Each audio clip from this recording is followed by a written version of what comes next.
Good evening mga kapaps. So welcome back sa panibago nating vlog.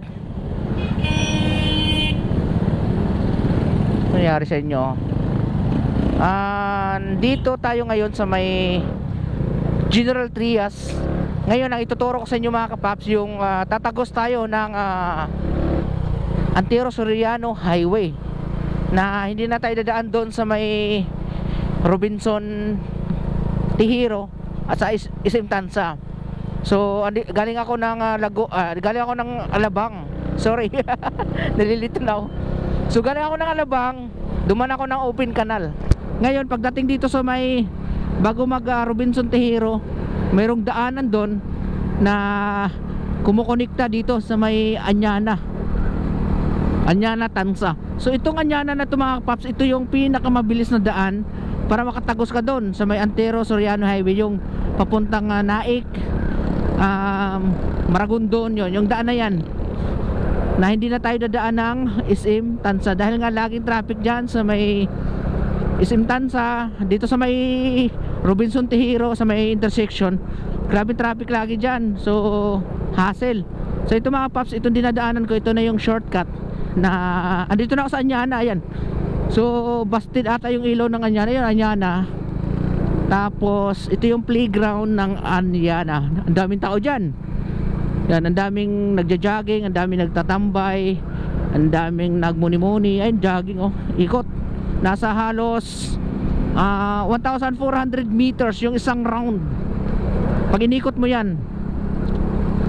So ngayon, itong dinadaanan natin mga paps, sundan nyo lang ako mga paps, dahil halos 5 to 10 minutes lang nasa ano na tayo, Casa Amaya, no? Sobrang bilis lang talaga ng daan dito. Pagkaliwa mo dun sa may maliit na parang intersection, ito na yung babaybayin mo. Tapos diretso na tayo nito. Yan, ito diretso lang to ha. Yan, may mga harang lang konti sa kalsada, pero not bad naman kasi may isang lane pa naman na natira.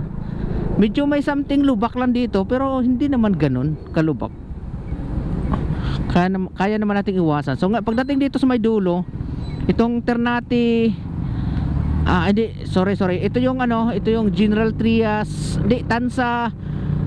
Ano bang road to dito? Pakaliwa tayo dyan.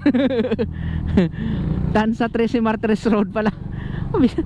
Grabe, na lutang tayo nantok na tayo. So ayan, diretso lang tayo dito ng konti, pagkaliwan mo doon.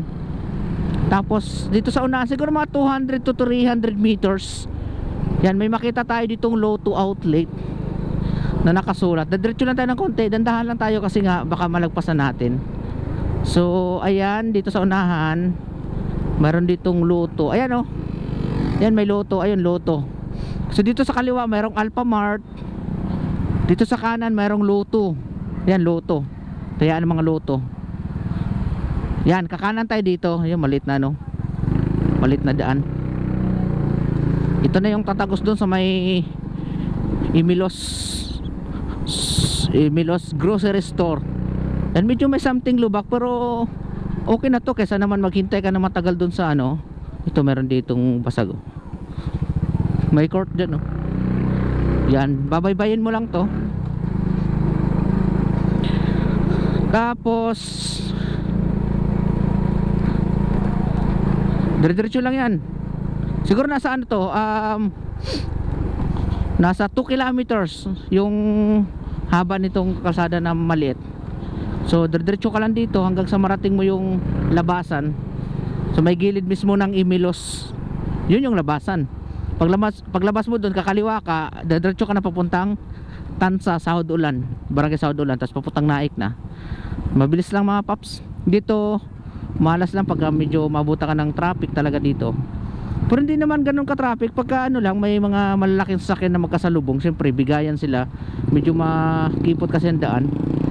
Pero kung madaling araw ka yan, pwede tayo umovertake dito, ganyan pwede tayo umovertake sa mga ganito, medyo mabagal-bagal. Tapos diretso tayo sa kabilang lane, ganun lang. Diskarte lang ba? Yan, dito mga motor dito hindi uso yung helmet. Pag naka-helmet ka, hulihin ka. Baliktad. Joke lang. Yan, doso yung helmet dito, no? Nawala yung busina ko mga paps. Kaya bumili ako ng busina tsaka spark plug busina. Yan, pinagsabay ko na. Mamaya ko na ikabit sa bahay kasi mainit pa yung makina. So yan, unahan natin yung mga motor na walang helmet. Motor na walang helmet, yung mga nagdadrive pala. So pagdating dito sa unahan na to, medyo madilim ng konti. Pero ingat ka lang, baka may biglang tatakbong aso. Pero ano naman siya, passable naman. Anytime, wala naman ditong close. Yan, diretso. Marami rin dumadaan dito, mga galing sa Tansa, sa Hodolan, sa